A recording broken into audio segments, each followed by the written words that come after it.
With Rob Williams out for 8 to 12 week, of course, that's what everyone was asking him about, and he did shed some light on it, his decision to play in the NBA Finals. I am Josue Pavon alongside Bobby Manning, reacting from Celtics Media Day.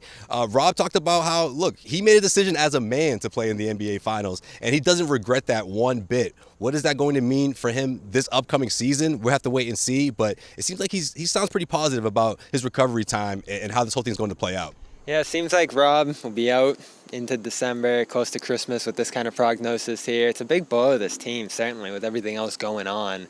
It hurts their stability at the interior. Al Horford talked about how he's going to have to step up in that regard, but that was the big thing is Rob really took responsibility for pushing through it, had no regrets. I think that was John, actually, who asked him whether he had any trepidation now about coming back as soon as he did 3 weeks after that meniscus surgery. Rob said it's an ongoing injury that he's been dealing with a couple different times here. Here's that clip of him talking about playing in the finals and coming back from this.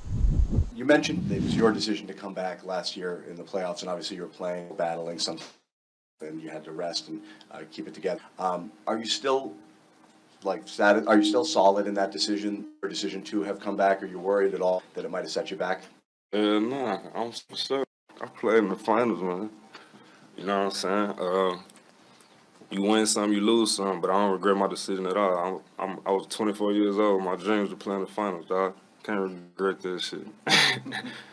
Are you worried at all? It's one of the reasons why you had a kind of slower recovery period over the offseason. It's resulted in the surgery now. If that is the case, I feel like that to my first answer. Like I said, I made that decision, man. So it is what it is. So that's good. He said mentally he was struggling with this early, and now he's in a much better place mindset-wise, because this is a serious setback for a guy who's dealt with injuries throughout his career. You hope this isn't something he's going to deal with forever because of how he played on it and pushed through a lot of pain, swelling, and soreness during the finals. Right, but Rob also reminded everyone that that was an opportunity that he didn't take for granted. He wanted to play in the NBA Finals as a young center. That experience he's hoping is going to translate, of course, into this upcoming season. But as well, you look at the way the depth chart breaks down, and Al Horford saying that he will play on the second nights of back-to-backs, but he's also wanting to take care of his body so that he can make another run like the Celtics did last year, going deep into the playoffs. How is Joe Mazzulla going to be able to balance that, in your opinion, Bobby, with playing time and making sure that both those guys stay fresh by the postseason? Someone's going to have to step up. It's Grant, it's Luke Cornett, who we heard from today, who I'm very excited about, and Biondo Kabengele, who I think's been underrated a little bit in all this, the two-way center they brought in from the Summer League. I think all three of those guys are pretty capable. They all have their weaknesses. Grant's undersized. Kabengele doesn't have a ton of NBA experience, and Cornett's a little more slow-footed. You'd have to play like a drop defense with him. So I think all those different guys are going to play on a matchup basis inside. But the good thing is, Horford seemed really confident that he's going to be able to take on a bigger load and get through it. He looks like he's in great shape right now. Now, at 35, you do want to manage that. You don't want to put all of this on his shoulders. That's my biggest concern right now. There probably is a need to look at the market and just see what's out there. You don't need to make an emergency trade right now, but there's a possibility Grant can't play center, Cornett's not an NBA player, and neither is Kabengele, and then you're in bad shape inside.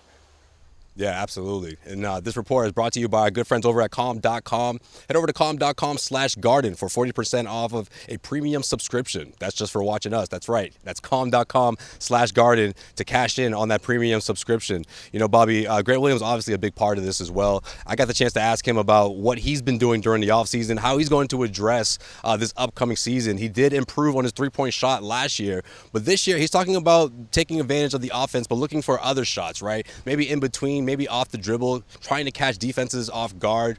How do you see that playing out for Grant this year? He's going to have to be able to take guys off the dribble a little bit. We saw bits and pieces of that when guys would run him off the three-point line, because that's where he sort of became one-dimensional. If guys were closing out and really accounting for him at that three-point line, and it started early. I remember Steven Silas, the Rockets coach, saying last year, we're really accounting for Grant. It was funny at the time, but it ended up impacting the Celtics down the line, how teams started keying in on him. I think at post-ups, if there's smaller guys on him, if they're trying to stash a Steph Curry or something, that's something he was great at in college, and he's gotten away from a little bit. And that's what they want to do with Gallinari still. So Grant, he has a huge role this year. He's the backup center. He's going to be guarding the Giannis's and Durant's of the world again, and he's got to be that shooter for Tatum and Brown. And you hope he's ready. He did a lot of that well last year, and now he's going to have to do it again.